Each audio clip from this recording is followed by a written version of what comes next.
boosted by the effects of tariffs. In contrast, disinflation appears to be continuing in the services sector. Near-term measures of inflation expectations have declined from last year's peaks, as reflected in both market and survey-based measures.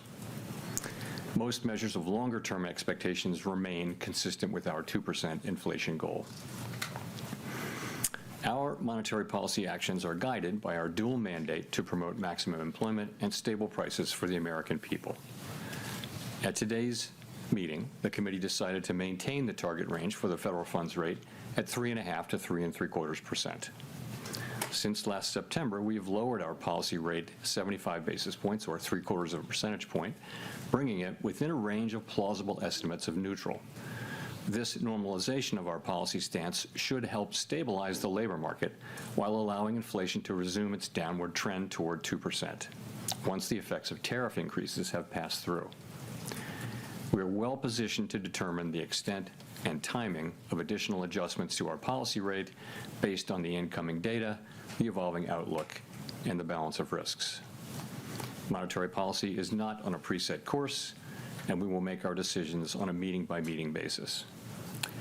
To conclude, the Fed has been assigned two goals for monetary policy: maximum employment and stable prices.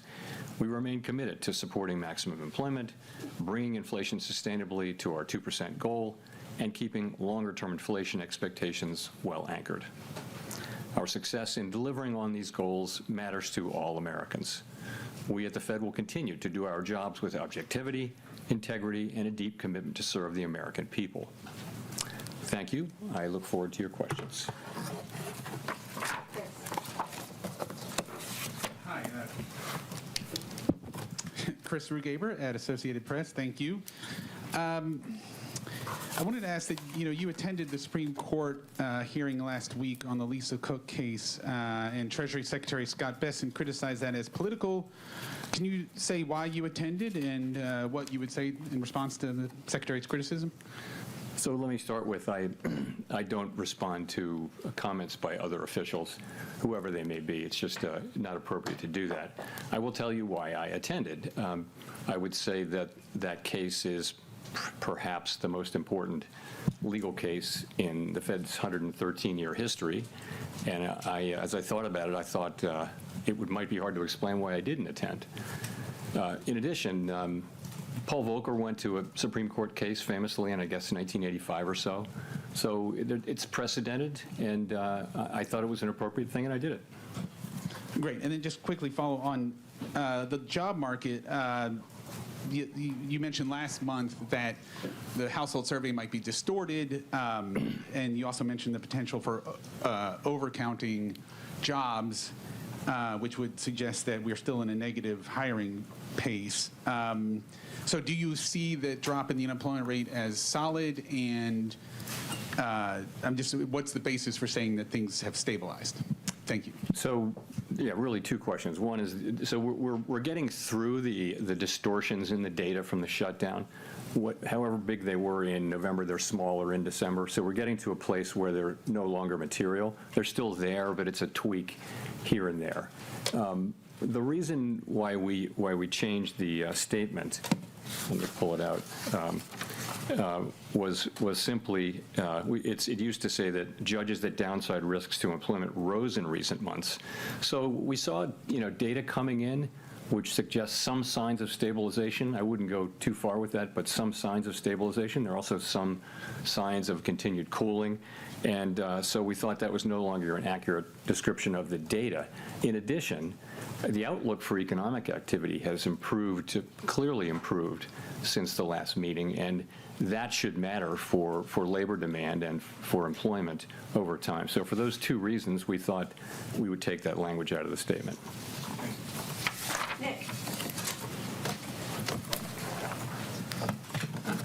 Nick Timrose, The Wall Street Journal.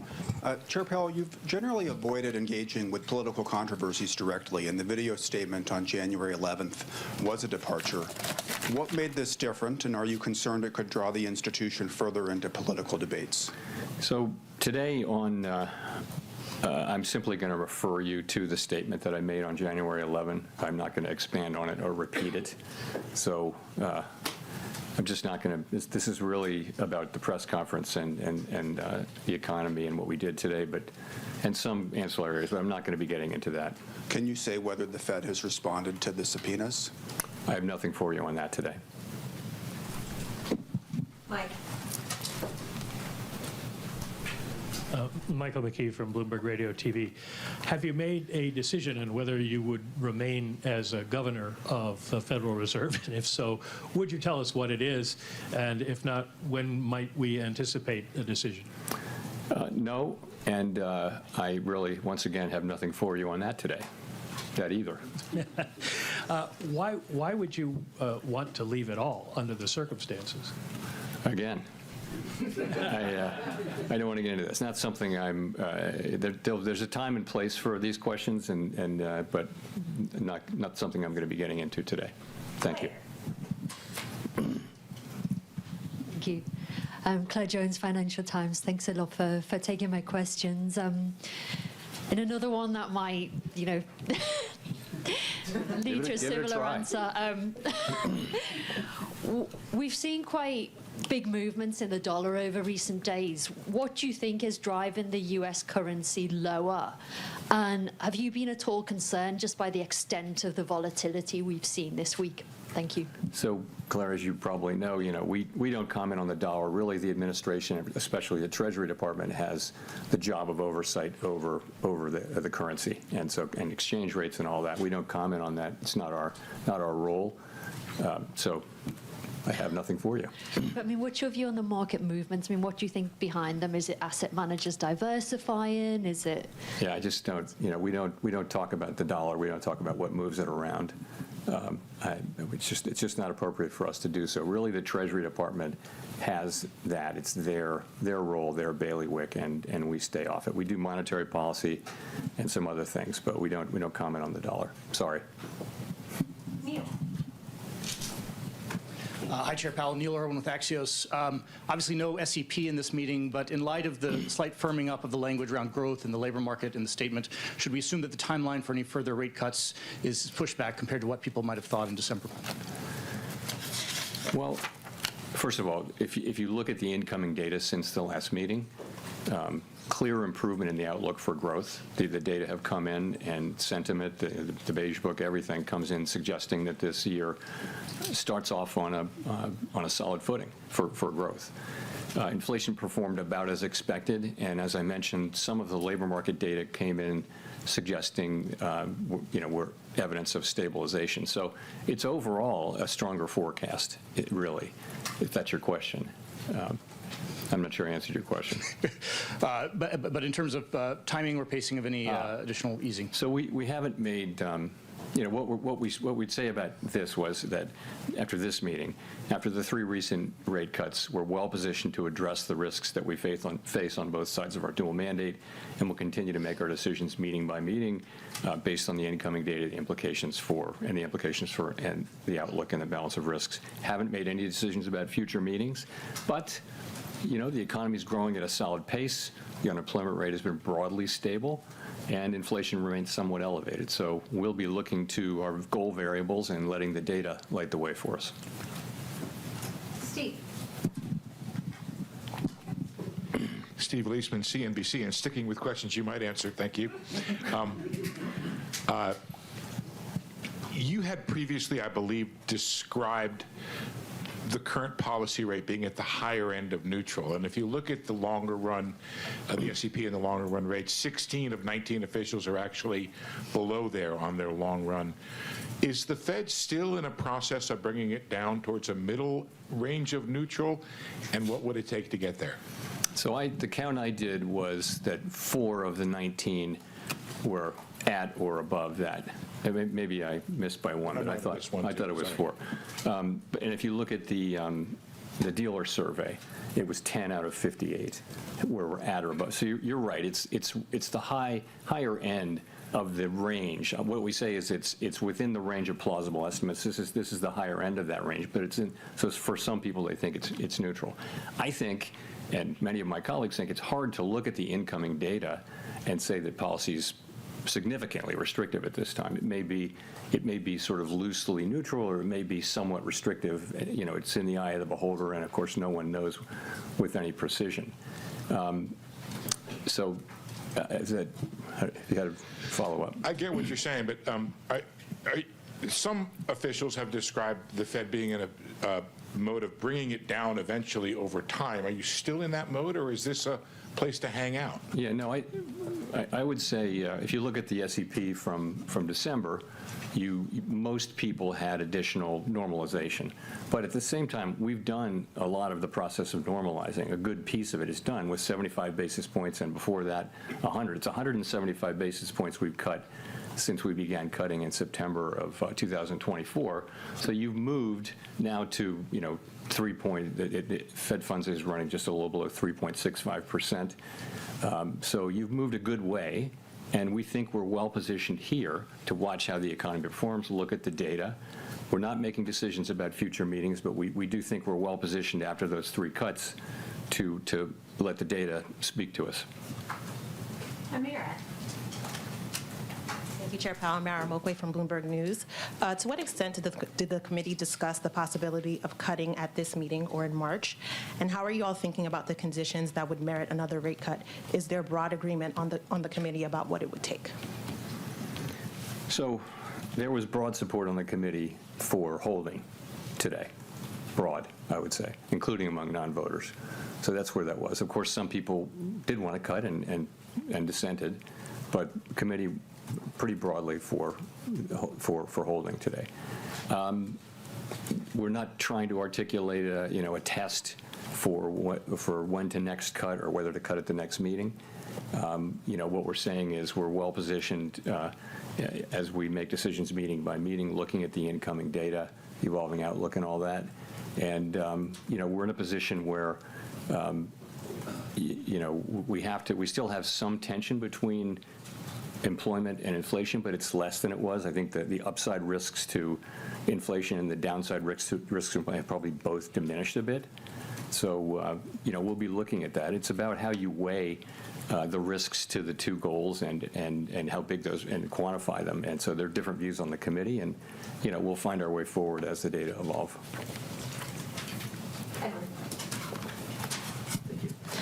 Thank you, Mr. Chairman. Edward Lawrence from Fox Business. Has the effects of tariffs already moved through the economy on prices?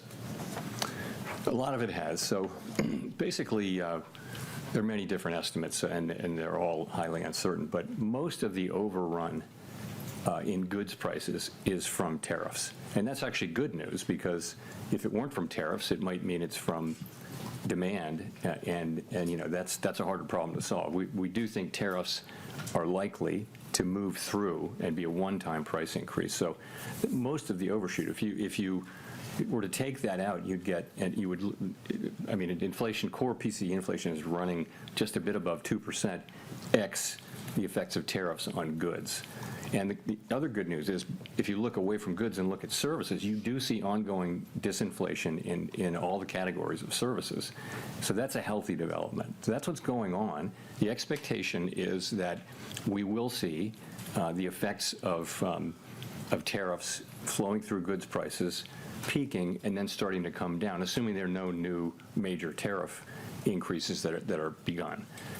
And that's what we expect to see over the course of this year. If we see that, that would be something that tells us that we can loosen policy. Also, if we see something that suggests that the labor market is not stabilizing, that in fact the downside risks reemerge, or the data just get worse, we'd have to look at both of those. We have a 2-sided mandate. If I could, if President Trump does pick a new Fed chairman before May, what does that look like? How would you work with that person, and what does that transition period look like? I don't have anything for you on that. That will depend on Congress's actions and things I can't speculate on. Howard. Howard Schneider with Reuters. Thank you for taking our questions. Given the changes in the statement and all you've said so far, is it fair to describe risks to both sides of the Band-Aid as roughly balanced right now? And is the next move necessarily down? I'd say that the upside, again, the upside risks to inflation and the downside risks to employment have diminished, but they still exist. So there's still some tension between the mandates. Are they fully in balance? Hard to say. Hard to say. And we think our policy's in a good place. I've just discussed reasons why we might change our policy, and we'll just have to see how the data lead us. I'm wondering, a minute ago you said you felt expectations were consistent with your mandate, that the 2 and the 10-year break-evens have moved quite notably in the last couple of weeks, I believe.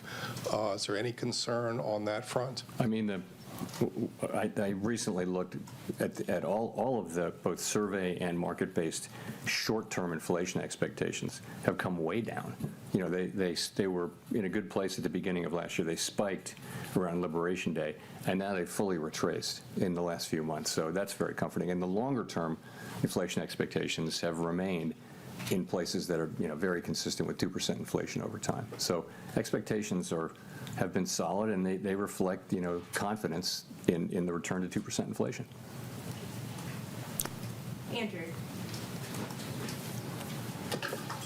Apologies if this is a little bit repetitive, but in the past you've said that the reason you cut rates was that the risk to the labor market was greater than the risk to the inflation side. Is that still true? We haven't made. You're right. We saw the labor market weakening, and we acted, and I think that was the appropriate thing to do. We will always act to address what we see as the economy moving away from our goals. Risks to both of the variables are a little less. I think the upside risk to inflation, again, a little bit less, and the downside risk to employment, a little less. I just would say that I'm not making a judgment about how, one of them is more at risk than the other, just that the risks to both of them have diminished. Okay, thanks. BIS wrote a paper last summer which concluded that global investors were hedging their dollar exposures in ways that previously they hadn't because of policy uncertainty. Do you agree with BIS? We really don't see much at all about that whole story. There's just not a lot of data that suggests that there's much to that. Thanks. Anna Swanson with the New York Times. Can you talk more about what you would need to see in the labor market to conclude it's time to resume easing? Do you need to see further deterioration in the labor market, or would it be enough for inflation to soften? So we'll always be looking at both things. And so there could be combinations, infinite numbers of combinations that would cause us to want to move. Certainly, a weakening labor market would be an argument for loosening. But what's happening with inflation? If inflation were at the same time getting worse, you just have a very difficult situation there. So we'll be looking at both. Clearly, a weakening labor market calls for cutting. A stronger labor market says that the rates are in a good place. We'll have to be making similar judgments, too, on inflation, though. And if inflation does pick back up and the labor market doesn't show further signs of deterioration, is there a chance that you could raise rates rather than simply remaining on hold? What would you need to see to consider hiking? We don't take things off the table, but it isn't anybody's base case right now, anybody's base case, that the next move will be a rate hike. But, ultimately we'll do what we think is the right thing. But that's not where people's expectations are right now. Victoria. Hi, Victoria Guida with Politico. I wanted to ask, you've talked in the past about concerns about the U.S. fiscal trajectory, and we've seen in the Japanese bond market a lot of turmoil recently, in part due to concerns over their fiscal and long-term economic outlook. So do you worry that the U.S. could at some point find itself in a similar situation to Japan, whether for fiscal or demographic reasons? Over time, you've seen that U.S. rates have remained they haven't moved a lot really for a while, but they haven't moved a lot because of what's been happening in Japan. So it's more of an over time thing. The U.S. federal budget deficit is, uncontroversially on an unsustainable path. The level of debt is not unsustainable. It's very much sustainable, but the path is unsustainable.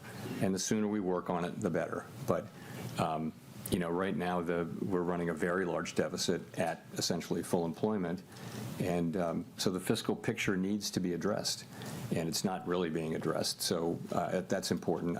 I'm not in any way connecting it to some sort of near-term market event, but ultimately it's something we'll have to deal with, and that in the end game, that's where you wind up, is in some kind of a difficult thing. But that's not where we are. It's not where Japan is either. But it's certainly not where we are right now.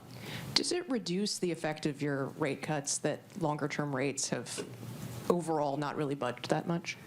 I wouldn't say that.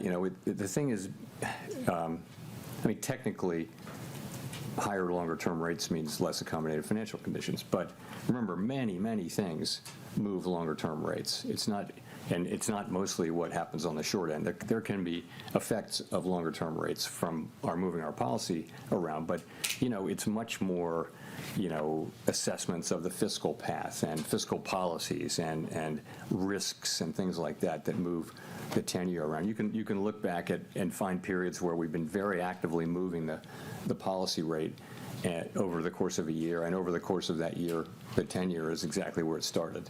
So there's not a tight link between 10-year rates and the overnight rate. Elizabeth. Thanks so much, Elizabeth Schulze with ABC News. Republican Senator Tom Tillis, who sits on the Senate Banking Committee, said he will block any Fed nominee, including the chair, until this investigation into you is resolved. Do you support this move by the senator, and what conversations have you had with the senator? I've got nothing for you on that. More broadly, what would happen to American households if the Federal Reserve loses its ability to operate independent from politics?